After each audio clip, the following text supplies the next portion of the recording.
Hello,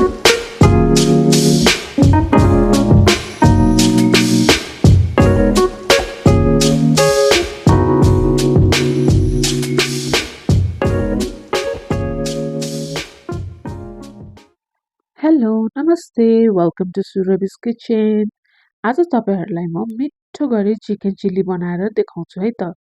तपाईँहरू पनि सबै सामग्री लिएर रेडी हुनुहोस्। पहिला सुरु चाहिँ मैले चिकनलाई मेरिनेट गर्नको लागि खोर्सानीको धुलो राखिदिएको छु। तपाईँहरूलाई चाहिँ अप्सनल हो यो, खोर्सानीको धुलो राख्न मन छैन भने नराख्दा पनि हुन्छ। त्यसपछि मैले अदुवा लसुनको पेस्ट राखिदिएको छु। अनि त्यसपछि नुन स्वाद अनुसारले राखिदिएको छु। अनि मिट मसला पनि राखिदिएको छु। यो सबै मसला मोलेर चाहिँ मेरिनेट गर्नलाई राख्नुपर्छ हामीले। अनि यसमा मैले अलिकति जिराको धुलो पाउडर राखेको छु। अनि कागतीले पनि निचोर्देर राखेको छु। यसले चाहिँ स्वादलाई एकदमै मिठो गरी हाम्रो त्यो टेस्ट लिएर आउँछ। अनि मैले एउटा अन्डा पनि फुटाएर अन्डा मजाले मोल्देर यसलाई चाहिँ फ्रिजमा मेरिनेट हुनलाई राखिदिएको छु। हामीले चाहिँ यो मिक्स गरेको मासुलाई आधा घन्टा जति फ्रिजमा राखिदिएर बाहिर निकाले पनि हुन्छ। अब मैले तेल तताइदिएर त्यही मासुलाई चाहिँ मेरिनेट गरेको मासुलाई चाहिँ फ्राई गर्नलाई राखिदिएँ। तेल चाहिँ एकदम तात्तिएको हुनुपर्छ।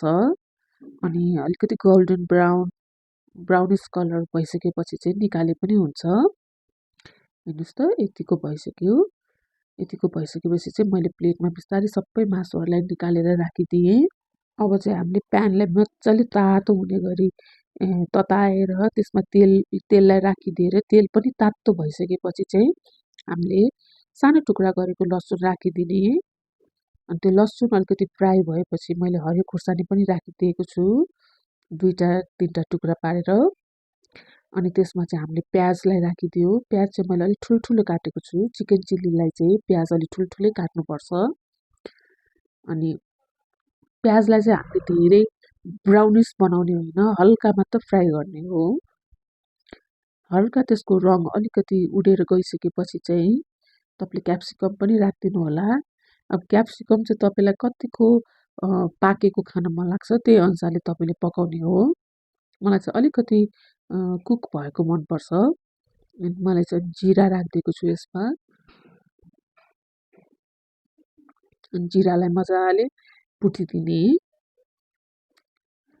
जिराहरू भुटिदियो भने चाहिँ हामीले जिराको गन्ध चाहिँ जान्छ। अनि त्यसमा मैले टिमुर र खुर्सानीको छोप हालिदिएको छु। त्यसलाई पनि चलाइदिएँ। अनि नुन चाहिँ अलिकति हल्का राखिदिएको छु। अनि फेरि हल्का चलाइदिने।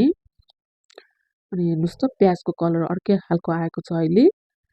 अनि पछि क्याप्सिकम पनि हल्का अलिकति कुक भएको छ। अनि त्यसमा चाहिँ मैले सोया सस राखिदिएको छु।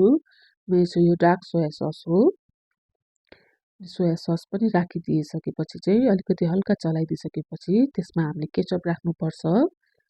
केचप कतिको तपाईँलाई गिलो खान मन लाग्छ त्यही अनुसारले राखिदिने। अनि केचप राखिदिएपछि हल्का चलाइदिइसकेपछि चाहिँ त्यो अलिकति लतक्क भइसकेपछि चाहिँ तपाईँले चिकन पनि हालिदिने हो। हेर्नुहोस् त मैले चिकन राखिदिएँ।